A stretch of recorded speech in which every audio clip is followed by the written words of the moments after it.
ونذيرا وداعيا إلى الحق بإذنه وسراجا وقمرا منيرا اللهم صل صلاة كاملة وسلم سلاما تاما على سيدنا محمد الذي تنحل به العقد وتنفرج به الكرب وتقضى به الحوائج وتنال به الرغائب وحسن الخواتم ويستشقى الغمام بوجه الكريم وعلى آله وصحبه في كل لمحة ونفس بعدد كل معلوم لك أما بعد.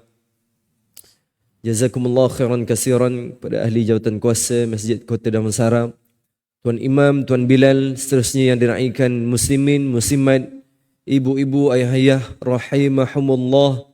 Kaifa halukum jami'an? Apa khabar semua? Kabari sihat ke? Mudah-mudahan dalam rahmat Allah Subhanahu wa taala, mudah-mudahan dalam kasih sayang Allah, mudah-mudahan Allah Taala limpahkan kesihatan dan Allah Taala berikan nikmat untuk istiqamah dalam menuntut ilmu dan beribadah kepada Allah Subhanahu wa taala. Muslimin, muslimat, ibu ayah sekalian, sebentar tadi kita baru saja solat subuh bil jamaah, solat subuh secara berjamaah. Di dalam solat kan kita berikrar kepada Allah Subhanahu wa taala. Lalu kita menyebut di hadapan Allah. Apa dia tuan-tuan? Iaitulah dalam doa iftitah kita. Inna salati wa nusuki wa mahyaya wa mamati lillahi rabbil alamin. Sesungguhnya hidupku, matiku, sesungguhnya ibadahku. Inna salati, salatku, nusuk, ibadahku, matiku, hidupku kerana Allah SWT. Lalu kita pun sujud rukuk. Kemudian kita sujud, kita membaca Subhana rabbiyal a'la wa bihamdi. Mengagungkan Allah. Kan diletaknya dahi kita, kening kita di atas tempat sujud, yang mana tempat sujud itulah yang dipijak oleh ramai orang, menunjukkan kepada kita semua kita hanyalah manusia yang hina di sisi Allah, hamba Allah yang tiada apa-apa di sisi Allah. A'la wa bihamdi, Allah yang paling tinggi dan layak dipuji. Kemudian kita menuju ke rumah Allah SWT. Itulah rutin harian kita. Tetapi kita membaca satu hadis Nabi SAW. Ya. Nabi SAW bersabda, hadis yang diriwayatkan oleh Ibnu Umamah radhiyallahu an, man tatahhara fi baitihi thumma ata ila masjid fasalli fihi rak'ataini, ataupun fasalli fihi salatan liyaqdu faridatan min faraidillah kanat ihdahuma takhuttu khati'atan wa ukhra tarfa'u darajat. Hadis riwayat Imam Bukhari dan Muslim. Nabi SAW bersabda, barang siapa yang bersuci di rumahnya, kemudian dia menuju ke rumah Allah untuk apa? Liyaqdi faridatan min faraidillah. Dia nak pergi menunaikan solat 5 waktu yang Allah Subhanahu wa taala berikan, yang wajibkan, taklifkan kepada umat manusia. Nabi SAW memberi jaminan orang macam ni dengan 2 perkara. Nabi kata apa dia? Kanat ihdahuma takhuttu khati'atan. Setiap tapak kakinya melangkah menuju ke rumah Allah, Allah Subhanahu wa taala menghapuskan dosa-dosanya.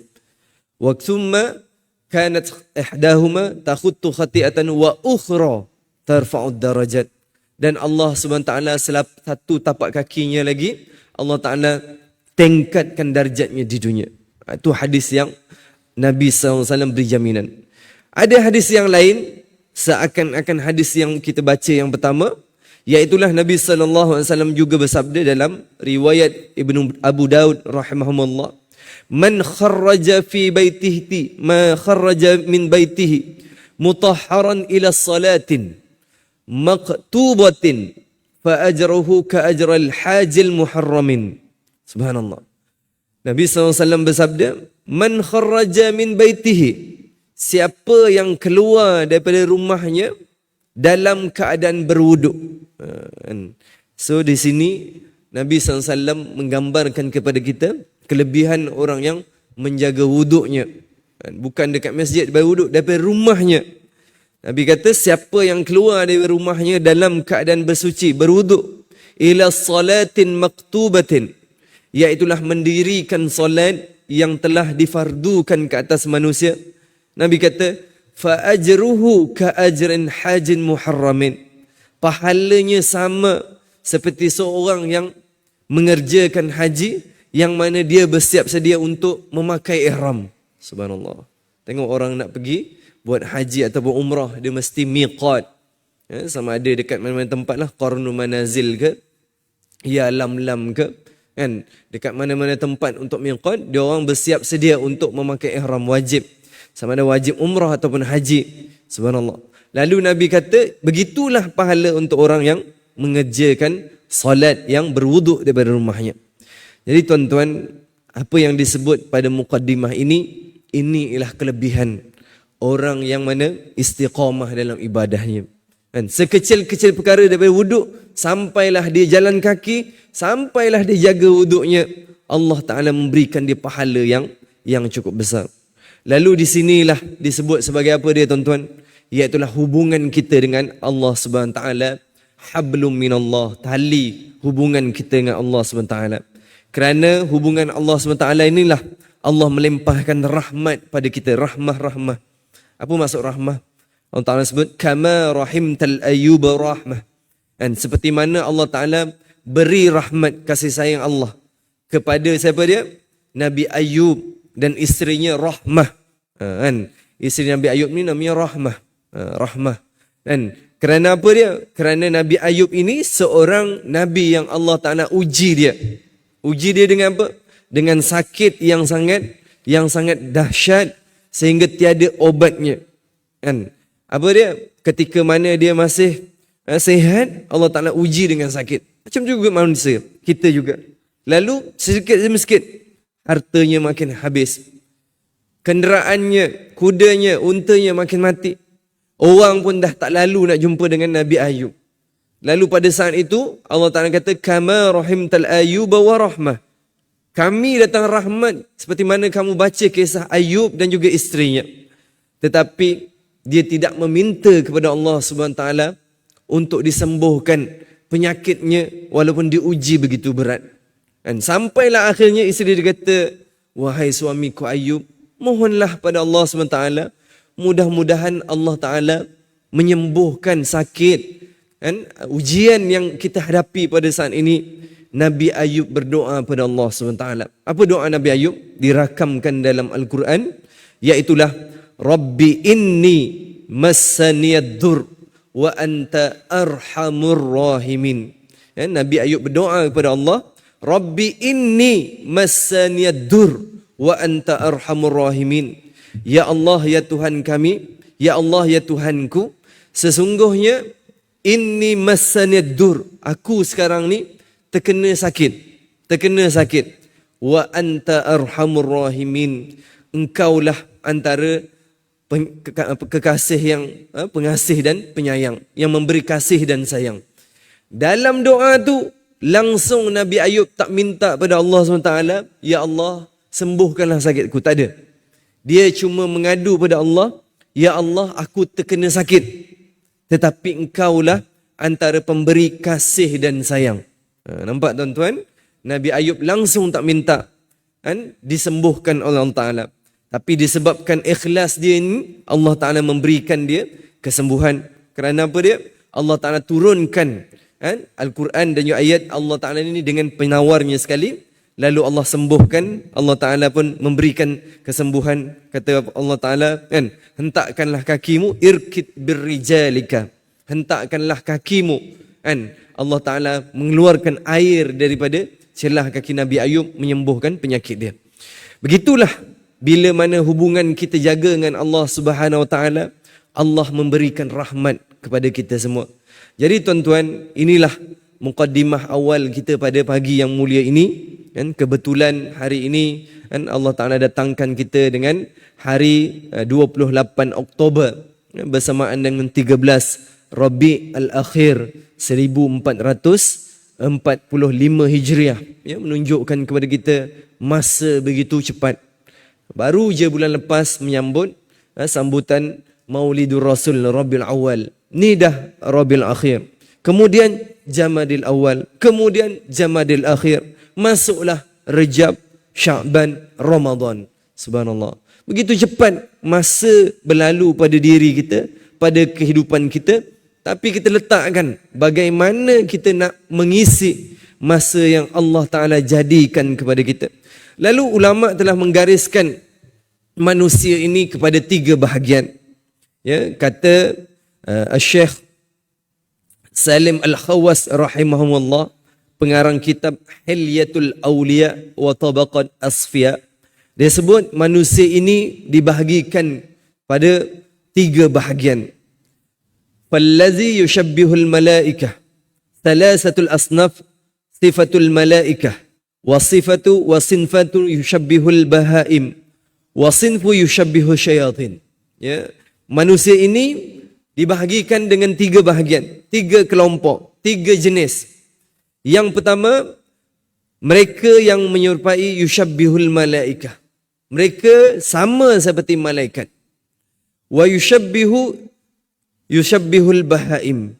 Dan yang kedua, manusia yang menyerupai haiwan. Wa thumma yushabbihu syayatin. Dan golongan yang ketiga, ni yang minta dijauhi, menyerupai syaitan. Fallazi yushabbihul malaikah falmu'minuna fi lailihim wa naharihim ta'i'un. Adapun manusia yang bahagian pertama ini menyerupai malaikat, ialah orang-orang yang beriman, mereka yang mentaati Allah sama seperti malaikat. Kan, malaikat ni Allah Ta'ala ciptakan mereka satu makhluk yang taat perintah Allah tanpa ada alasan. Ada malaikat yang tawaf di Baitul Ma'mur. Itulah kerja dia. Ada malaikat yang ditugaskan. 10 malaikat yang kita baca. Daripada malaikat Jibril, Rokit, Atid, Munkar, Nankir. Semua Allah Ta'ala ciptakan mereka semua ini. Dan dengan tugas taklif mereka, tak ada langsung alasan yang mereka minta excuse daripada Allah. Taat perintah Allah SWT. Siang dan malam. Dan kalaulah hari ini kita sebut, kita membaca ayatul Quran, malaikat Allah Ta'ala tak jadikan untuk membaca Al-Quran. Kata Imam Suyuti, qira'atil Qur'anil karamata akramallahu bihal bashar. Al-malaikatu lam ya'tuna zalik wahiyya harisatun ala istima'uh minal insan. Membaca Al-Quran, satu kemuliaan yang Allah berikan kepada manusia. Sebab tu kita kena bangga dengan membaca Al-Quran. Al-malaikatu ya'tuna zalik. Malaikat Allah Ta'ala tidak jadikan untuk baca Al-Quran. Pasal apa? Kalau malaikat baca Al-Quran, malu kita dengan malaikat. Pasal apa? Malaikat setiap hari menghabiskan, mengkhatam Al-Quran mungkin berapa puluh kali kita tak tahu. Kita ni baca Al-Quran khatam bila tuan-tuan?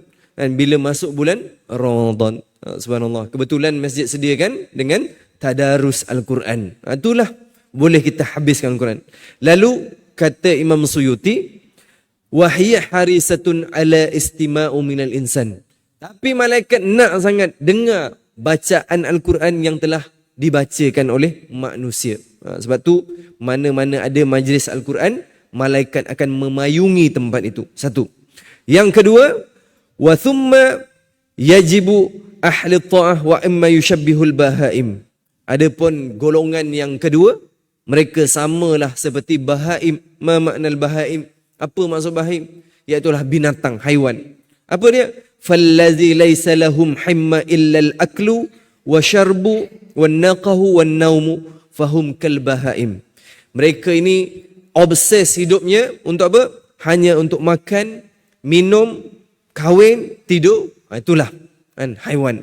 Lalu kalau samalah hidup kita macam tu, tak lain tak bukan samalah kita seperti haiwan, tak ada bezanya. Cuma Allah berikan kita akal untuk berfikir. Adapun yang ketiga, fa ammal ladzi yushabbihu syayatin fallazina ma'ahu ma'asiyallahu masa'an wa sabahan masa'an wa sabahan. Adapun golongan yang ketiga yang kita kena jauhi, ada manusia yang menyerupai syaitan. Apa dia? Fallazina ma'ahu ma'asiyallahu masa'an wa sabahan. Mereka konsisten untuk melakukan maksiat kepada Allah siang dan malam, siang dan malam. Jadi tuan-tuan, sebab itulah betul-betul kita kena menjaga yang disebut sebagai belitan dan juga godaan syaitan. Kerana mereka berjanji pada Allah SWT untuk sama-sama memasukkan kita ke dalam apa dia? Neraka Allah Subhanahu Wa Taala. Jadi insya-Allah pagi ini kita akan ambil sepotong ayat Al-Quran untuk kita tadabbur, kan? Kebetulan dengan apa yang kita sebut awal-awal tadi, iaitulah tentang golongan yang ketiga, iaitulah syaitan yang akan membeliti ataupun menggoda manusia. Sebab tu tuan-tuan, kita tak rasa pelik lah, ya. Manusia ni kadang-kadang perangai dia lebih dahsyat daripada syaitan. Sampai syaitan pun tabik spring kat dia, tuan-tuan. Tengok kan, berapa tahun dulu dekat Malaysia ni ada pembunuhan kan. Suami bunuh isteri, ada suami bunuh anak kan. Suami bunuh isteri dilaporkan dalam utusan dulu, saya baca. Sudahlah dia bunuh isterinya, ditembak isterinya, kemudian dia buat apa dia? Kalau bunuh saja tak apa tuan-tuan, dia masuk dalam ton drum, kemudian disimen, tuan-tuan. Bayangkan macam mana manusia boleh buat perkara macam tu, kan? Nak kabarnya syaitan pun dia kata aku pun tak adalah jahat macam ni, kan? Tapi kamu boleh buat yang macam ni, memang aku respect. Lalu dalam surah Al-Hasyr ayat yang ke-16, Allah Ta'ala menceritakan apa dia? Iaitulah satu ayat Al-Quran, Allah Ta'ala menceritakan tentang syaitan dan juga tabiatnya, dan juga dua golongan yang Allah Ta'ala keji di dunia. Apa dia tuan-tuan? Iaitulah surah Al-Hasyr ayat yang ke-16. Sama-sama kita baca dulu supaya kita dapat pahala dan juga keberkatan Al-Quran insya-Allah. A'udzu billahi minasyaitonir rajim. Surah Al-Hasyr ayat 16 ya. Bismillahirrahmanirrahim. Kamathali syaitani idh qala lil insani kfur فلما كفر قال إني بريء منك إني أخاف الله رب العالمين. Subhanallah, Maha Suci Allah yang telah berfirman atas surah ini. Allah Ta'ala telah pun berfirman dengan maksudnya, iaitulah Allah Ta'ala berkata kamasali syaitan, dan pujukan dua golongan ini, iaitulah golongan munafik, samalah dan juga golongan Yahudi, samalah seperti pujukan syaitan. Kamasali syaitan idh qala lil insan, ketika mana dia berkata kepada manusia, idh qala lil insani kfur falamma kafar, ketika mana syaitan mengajak manusia supaya kufur pada Allah SWT, lalu manusia itu telah pun menjadi kafir, kufur lah, kan? Ketika manusia itu telah pun kufur, maka syaitan kata apa? Qala inni bari'u minka. Inni bari', maknanya syaitan berkata, sekarang ni mission was complete, misi aku dah pun sempurna, maka aku berlepas daripada perkara ini. Kamu dah syirik pada Allah Ta'ala, kamu dah kufur pada Allah Ta'ala. Inni akhafullaha rabbal alamin. Syaitan kata, apa dia? Sesungguhnya aku pun takut kepada Allah, Tuhan sekalian alam. Nampak tuan-tuan? Allah dah mendedahkan rahsia syaitan pada kita semua, kan? Lalu kata Imam Ibn Katsir dalam tafsirannya, kan? Ini adalah bandingan dua golongan yang sebelum ini diceritakan dalam ayat yang ke-16, iaitulah dua golongan. Golongan yang pertama golongan munafik, dan golongan yang kedua golongan Yahudi. Dua golongan ini sama, mereka ini bantu-membantu, dan mereka ini untuk memerangi orang-orang Muslim ataupun orang-orang Islam ketika mana Nabi SAW menyampaikan dakwah di bumi Mekah ataupun Madinah. Mereka ni pakat sama, terutama di Madinah. Ketika mereka ini bersekongkol untuk memusnahkan dakwah Nabi SAW, lalu pada saat itulah mereka bersama-sama untuk tolong menolong. Bila dua-dua ni tolong menolong, Yahudi dan juga munafik ini, ketika mana salah seorang daripada mereka tahu, contohnya dalam satu peperangan Khaybar, pada permulaan dibantu oleh munafik dan juga Yahudi. Bila Nabi SAW dan tentera Islam sampai di Khaybar, pada saat itu mereka pun takut dengan ketenteraan Nabi SAW. Mereka kata, sekarang ni kami berlepas diri. Kamu nak berperang dengan tentera Muhammad, kamu berperanglah. Kami dah tak nak. Pasal apa? Kami dah takut. Kami dah nampak apa yang Nabi SAW bawa, tentera dia yang hebat, yang kuat. Samalah seperti syaitan. Syaitan juga bila dah menghasut manusia dan bila dah sampai orang tu kufur pada Allah SWT, dia berkata, qala inni bari, sekarang ni aku berlepas diri. Berlepas diri daripada apa yang telah aku buat kerana kamu telah pun kufur kepada Allah Subhanahu Wa Taala. Dalam hadis riwayat Al-Bukhari menceritakan satu hadis, satu cerita daripada Nabi SAW. Nabi bersabda tentang satu kisah, iaitulah seorang pendeta yang beribadah berpuluh-puluh tahun kepada Allah Subhanahu Wa Taala. Berpuluh tahun dia beribadah kepada Allah Subhanahu Wa Taala, dan akhirnya disebabkan dengan keberkatan dia beribadah ni, Allah menjadikan dia dapat karamah untuk menyembuhkan penyakit manusia. Orang jumpa dia, mana tak bomoh lah, orang jumpa dia lalu sembuh penyakit orang tu dengan asbab dia beribadah pada Allah SWT. Lalu syaitan datang kepada dia, diceritakan. Kemudian syaitan pun menyamalah, menjadikan dirinya lebih daripada abid ibadah, ahli ibadah itu, pendeta itu, menyebabkan dia trigger lah. Kalau ahli ibadah tu solat berhenti, tapi syaitan ni menyerupai manusia beribadah tanpa henti. Dia trigger. Lalu dihampirinya syaitan itu, dikata, apa yang menyebabkan kamu boleh konsisten beribadah? Aku beribadah juga berhenti. Puasa ada bukanya, kamu puasa tak buka. Solat tanpa henti, lama kamu solat daripada aku. Dia kata, aku dulu juga seorang ahli maksiat, dia kata. Ini kata syaitan ni. Lalu dia kata, lalu aku juga melakukan dosa pada Allah Ta'ala, tapi aku bertaubat pada Allah. Tetapi ada satu saat, aku tidak meninggalkan apa dia? Minum khamar. Mana mungkin orang beribadah minum arak, khamar. Subhanallah. Kamu juga kena buat perkara yang sama. Bila dah dekat dengan khamar, dengan arak, benda lain jadi. Lalu seorang wanita berubat dengan dia. Lalu dia hasud, minta maaf sebut. Akhirnya sampai berzina dengan wanita itu. Lalu disebabkan takut, dia bunuh perempuan itu. Pengetahuan ini sampai pada orang ramai, menyebabkan dia diancam untuk dibunuh semulalah, ditangkap untuk dibunuh. Lalu pada saat itu syaitan berkata semula pada orang tu, sekarang ni kamu telah pun minum arak, berzina, dan kamu bunuh pula orang. Tetapi aku ada satu jalan yang menyebabkan kamu ini selamat daripada dibunuh oleh orang ramai disebabkan dosa yang kamu buat. Dan dengan syarat kamu kena ikut apa yang aku beritahu, kata syaitan tadi. Lalu abid itu pun berkata, apa dia, aku sanggup. Kerana pada saat ini orang nak bunuh aku dah. Dengan satu syarat, kamu menyembahlah aku sebagai Tuhan kamu. Subhanallah. Lalu kufurlah dia, sembahlah syaitan. Syaitan kata, qala inni bari, sekarang ni aku berlepas diri. Kamu dah syirik, aku pun berlepas diri. Sebab tu tuan-tuan, ada satu doa yang Nabi ajarkan dalam Al-Ma'surat, kita baca tiap pagi tuan. Allahumma inni a'udzubika min an nusyrika bika syai'an na'lamu wa nastaghfiruka lima la na'lamu.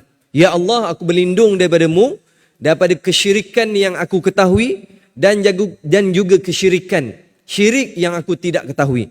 Maknanya di sini ada syirik yang jelas, ada syirik yang tidak jelas. Imam Nawawi menggariskan syirik ini dibahagikan kepada dua.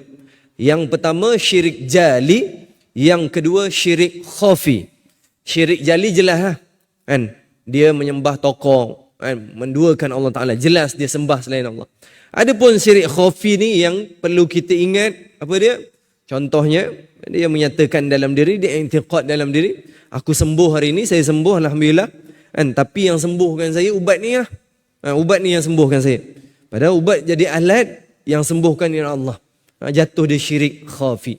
Lalu berhati-hatilah tentang perkara ini. Sahabat bertanya, ya Rasulullah, apakah juga jenis syirik yang kecil-kecil yang kadang-kadang manusia tak sedar itu?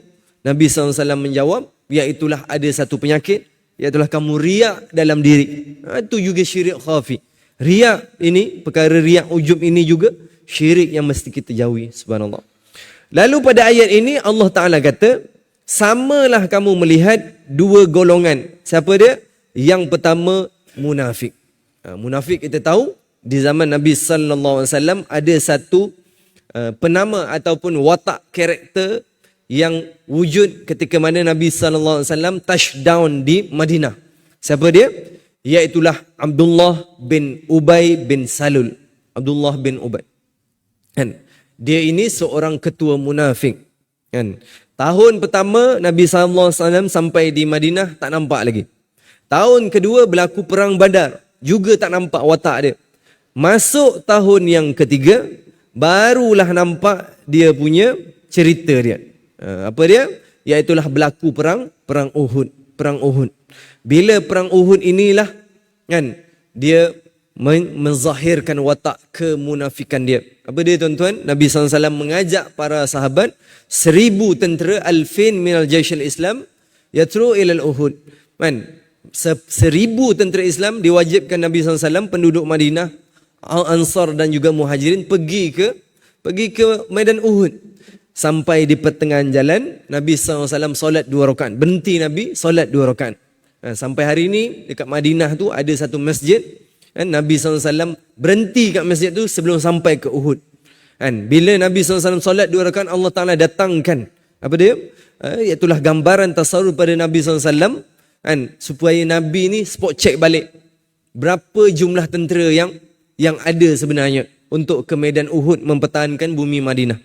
Nabi cek daripada 1,000 tinggal 700 saja. Maknanya 300 withdraw, 300 U-turn back balik. Siapa punya kerja? Abdullah bin Ubay. Dia kata, wahai tentera muslimin, kalau kita semua pergi ke Uhud, kalau kita mati nanti, siapa nak jaga isteri kita? Siapa nak jaga anak kita? Siapa nak jaga harta benda umat Islam di Madinah? Jadi lebih baik kita tinggal, yang lain pergilah. Ni kerja munafik. Sehingga itulah saat pertama dia melakukan perkara itu, sampailah dia bersekongkol dengan Yahudi di Madinah. Ni kerja munafik. Adapun begitu, hari first time, Jumaat yang pertama setelah Nabi SAW balik daripada Uhud, Nabi SAW nak tunaikan solat Jumaat di dalam Masjid Nabawi. Tuan-tuan tengok yang pertama tunggu di hadapan Nabi SAW, di mihrab Nabi, belakang Nabi siapa dia? Abdullah bin Ubay. Dia pun pergi masjid juga tuan-tuan. Lalu sebelum Nabi SAW menyampaikan khutbah, dia bangun tuan-tuan. Agaknya tazkirah Jumaat lah. Dia kata, haza Rasulullah sami'u ati'u. Kata Abdullah bin Ubay, ini ialah Rasulullah. Dengarlah cakap Nabi, taatlah dia, bersamalah dengan Rasulullah SAW. Kita semua beruntung kerana kita dikurniakan Rasulullah. Nak khabar apa ni? Maknanya Abdullah bin Ubay ni kuat jack lah kan. Memang dia pun, memang di hadapan Nabi, memang dia seorang Islam yang solid. Tapi hanya kulit saja. Di belakang Nabi dia buat kerja lain. Ini munafik. Sebab itulah munafik ini memang ada lah di zaman dulu sampailah zaman sekarang. Sampai zaman sekarang. Sebab itulah saudara Samsul Yusuf buat filem, nama filem apa tuan-tuan? Filem munafik. 7 juta dapat kutipan. Subhanallah. Maknanya wujud. Jadi munafik ni kena apa? Kita kena intabih betul-betul, kena ambil berat betul. Nabi SAW tidak menilai seorang itu munafik, tapi Nabi memberi tanda. Idza haddatsa kadzaba wa idza wa'ada akhlafa wa idza tumina khana. Dan apabila dia bercakap dia mungkiri, apa dia cakap dia berdusta, apabila diberikan dia berjanji dia bohong, dan juga diberi amanah dia mungkiri. Itulah kerja dan sifat munafik. Yang kedua, golongan yang kedua kan, sebelum akhir insya-Allah, iaitulah golongan Yahudi kan. Dua golongan ni Allah Taala cela dalam ayat ini, iaitu Allah Taala juga menyatakan golongan munafik dia bersekongkol dengan Yahudi. Subhanallah. Sebab itulah apa yang berlaku pada hari ini. Subhanallah. Semalam pun Jais mengarahkan semua masjid di Negeri Selangor untuk solat hajat. Untuk apa dia? Untuk saudara mara kita di Gaza, di Palestin. Tuan-tuan, hari ini masuk hari yang keberapa? Siapa ikuti peperangan? Masuk hari yang ke-22, tuan-tuan. Daripada 7 Oktober yang lepas. Berapa syuhada yang mati? Kan, Kementerian Kesihatan Gaza, dia ada lagi Kementerian Kesihatan dia. Kan, saya baca dalam surat khabar Arab hari ini, dia kata hari ini mencecah 7,012 syuhada mati di Gaza. Allahu Akbar. 60 ke 70% ialah daripada kanak-kanak dan juga wanita. Dan di tebing barat West Bank lebih kurang 112 orang. Allahu Akbar. Dan saya jangkakan dia akan hit lagi. Mungkin 8,000, mungkin 9,000, mungkin 10,000, tuan-tuan. Allahu Akbar. Begitulah saudara mara kita di Gaza. Lalu apa yang berlaku sebenarnya? Kita tak jangka dan kita sebenarnya tak terkejut pun. Kerana Allah Ta'ala berfirman untuk orang Yahudi ni. وَلَنْ تَرْضَى أَنْكَ الْيَهُودِ وَلَنْ نَصَارَى حَتَّى تَتَّبِعْ مِلَّتَهُمْ. Kan? Sesungguhnya kan, lan, tengok belajar ilmu nahu saraf, lan ni huruf apa? Huruf nafi kan, lan, walan tarda, lan sama juga macam Nabi SAW pernah bersabda, iaitulah taraktu fikum amrayni lan tadillu ma in tamasaktum bihima bi kitabillah wa sunnah nabi. Kamu semua tidak akan sesat selama-lamanya. Lan, Nabi kata selagi mana kamu berpegang dengan Al-Quran dan sunnah Nabi SAW. Nabi guna perkataan lan. Macam tu juga ayat Quran yang Allah Ta'ala sebut tadi. Walan tarda. Orang-orang Yahudi ni, dia tak akan redha mana-mana agama. Takkan.